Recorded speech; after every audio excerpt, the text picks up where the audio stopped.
My last video, I think I ended it something about, talking about the greenbacks and how easy we could fix all these unfunded liabilities and debt and budget and debt ceiling, all this crap by just printing the money without ever borrowing it into existence. It'd be so simple.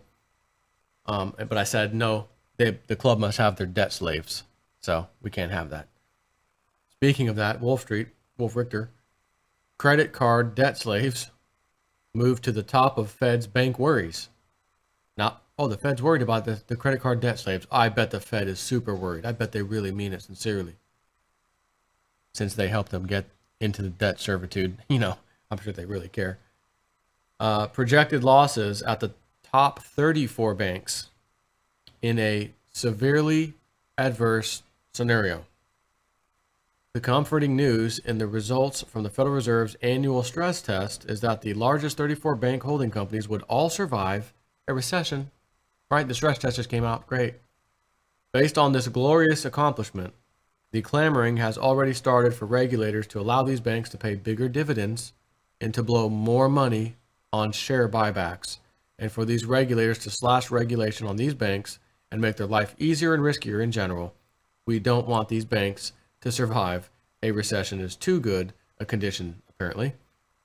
And it would likely be better for Wall Street anyway if banks could lever up with risks so that a few of them would get bailed out during the next recession. Let's remember, for the Fed's no-holds-barred bailout year 2009, Wall Street executives and employees were doused with record bonuses.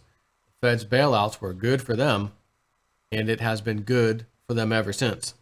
The less comforting news is that the stress test is that credit card debt, generally the most expensive and risky debt for consumers, has now moved to the top of the Fed's worry list in the severely adverse scenario of the stress test. The projected losses for the 34 largest banks, not counting the losses at the 4,997 smaller banks, by the way, are expected to hit $100 billion, up 9% from the stress test a year ago. The projected losses rose for several reasons, including that credit card balances have grown by 5.6% from a year ago to over $1 trillion. The delinquency rate has risen to 2.4%. The Fed is also blaming looser lending standards. Sharing the top spot on the Fed's worry list in the severely adverse scenario are commercial and industrial loans, whose balances are over twice as large, at 2.1 trillion, but whose projected losses are also pegged at 100 billion. In total, the severely adverse scenario sees 493 billion in losses for these 34 banks. Again, not including the 4,997 smaller banks, just the 34 bigger ones. Note that projected losses from all consumer categories, credit cards, first lien mortgages, junior liens, and HELOCs, and other consumer loans total 185 billion, or 37% of total losses. Of all consumer loans, credit card losses are projected to account for 54%. After soaring over the past 2 years at a rate between 5% and 6.8% year over year, credit card balances now exceed $1 trillion, which is about where they'd been in May 2008, just before they blew up during the Great Recession. Credit card debt is the most expensive debt for consumers and the most profitable for the banks, of course. Well, I guess I was just about to get on the interest rates. He's about to cover it right now. The cost of funds for banks is still very low, but for credit cards, they lend out at 15 or 21 or even 25% for you and me schmucks. Or as Goldman Sachs would call us, Muppets. Muppet babies are here for me and you. Even with relatively low balances, the interest and fee burden, once the consumer is falling behind and making payments, can quickly kick the consumer over the edge. Kick them when they're up, kick them when they're down, kick them when they're up, kick them all around. But then as push comes to shove, the problem with credit card debt is that there is no collateral. When consumers default and seek bankruptcy protection, recovery by banks may be low, and loss ratios tend to be large.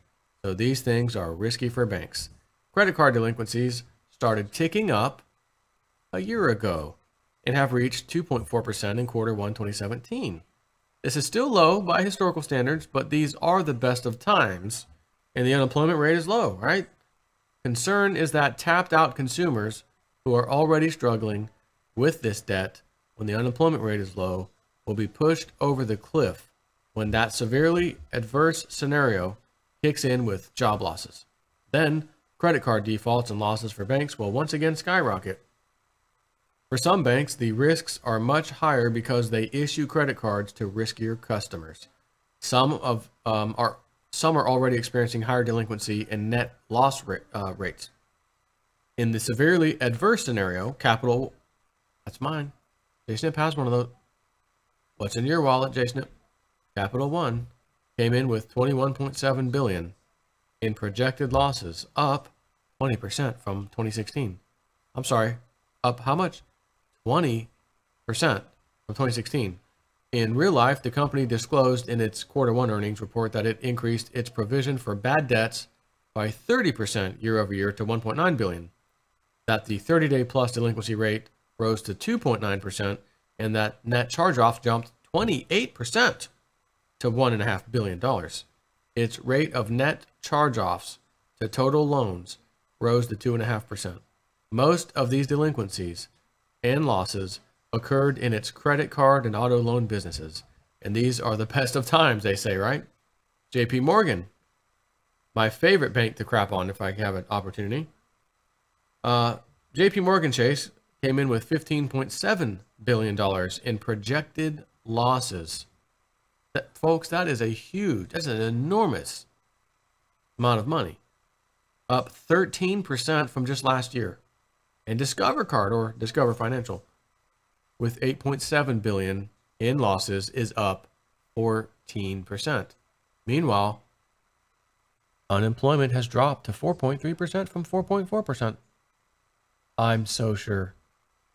So it's comforting that our credit card debt slaves who had shown signs of unwelcome prudence after the Great Recession are kicking that nasty habit and are once again splurging on things they can't afford and are charging them on their credit cards to pay out of their nose for them. It's good for GDP, which needs all the help it can get. And it's good for the banks, which makes a ton of money on credit card balances. And when push comes to shove and the banks get hit, well then, let the Fed deal with it, no? Debt slaves are beginning to buckle under their loads. Another day in paradise, isn't it? Take care.